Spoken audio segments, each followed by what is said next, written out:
Okay, our natural inkling is to um, stack um, frames on top of each other. That is something that most novices do. So let's say, for example, if I zoom in here, we have this long frame right here, this red frame. Then we have all these individual frames stacked. Again, that is something that is very commonplace among um, novices. However, a better way of doing this is having one frame with all the content. And as you can see, as I zoom in on this right here, when you stack these frames, they don't line up.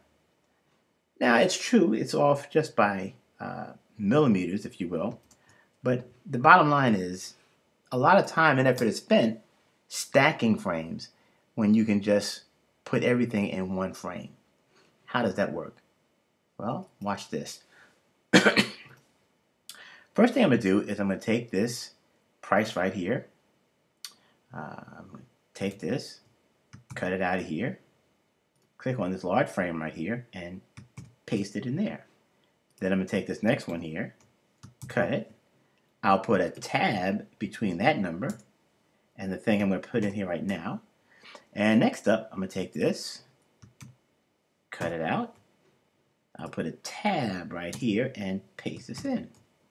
Now what I'm going to do is I'm going to, I'll say, okay, I have all of these items inside of one frame. Next up, I'm going to go over here to Object, drop down the Text Frame option, and then what I'm going to say is I'm going to, where it has the alignment, the vertical justification, I can either say center, all right, well, it's pretty good. I'll just say center. All right. Then next up, what I'm going to do is using my tab stops. I have this still selected. I'll go over here to type, drop down to tabs, and then what I'll do is I'll just put in, this is the, as you can see, it's a left justify tab. I'll select that, put that here. All right. And I'll take care of that, and I'll put another one over here. All right. And I'll take care of that. And then what I'll do with the first one is I will probably have, instead of having a tab stop, I might just have a, I can either do an indent or I can put in an inset value.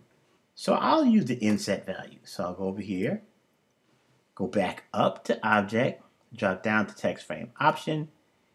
Here are my inset values. Make sure they're unlinked so I can just put in one value. I just want to put in the left value. So what I'll do is I'll put in, let's say, P6 just to get started. That's too much, so maybe I'll make that P3. There you go. Okay, now I have everything in place. I have one frame with one with all of the items in that one frame. And then what I'm going to do now is I'm going to come down here and let's see our alignment. Perfect. So basically what you want to do, oh, and let's say if I want to change the color, no big whoop, select it. I'm going to go over here to, I can go over here to my color palette. I can say type, or I can, no, I'm sorry, I can say type, and then I can say make that paper. Done. It's easy, it's accurate, and I can change these values any way I want. By changing the tab stop, I can either move this in or move it out. I can do almost anything that I want to do. Let's say, for example, I'm looking at this alignment right here. So I'm going to zoom in. I'll take a look at this. I'll zoom in. I'll put my cursor right here. Bring back the tab stops. I'll say type tabs.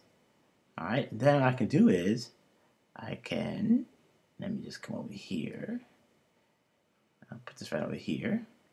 Okay. Actually, what I want to do is I don't even need to, it doesn't even have to line up all, I can just take this and move this over. And there you go. There you have it. So anyway, that's how easy it is to do it right the first time instead of stacking frames. Hopefully it helps.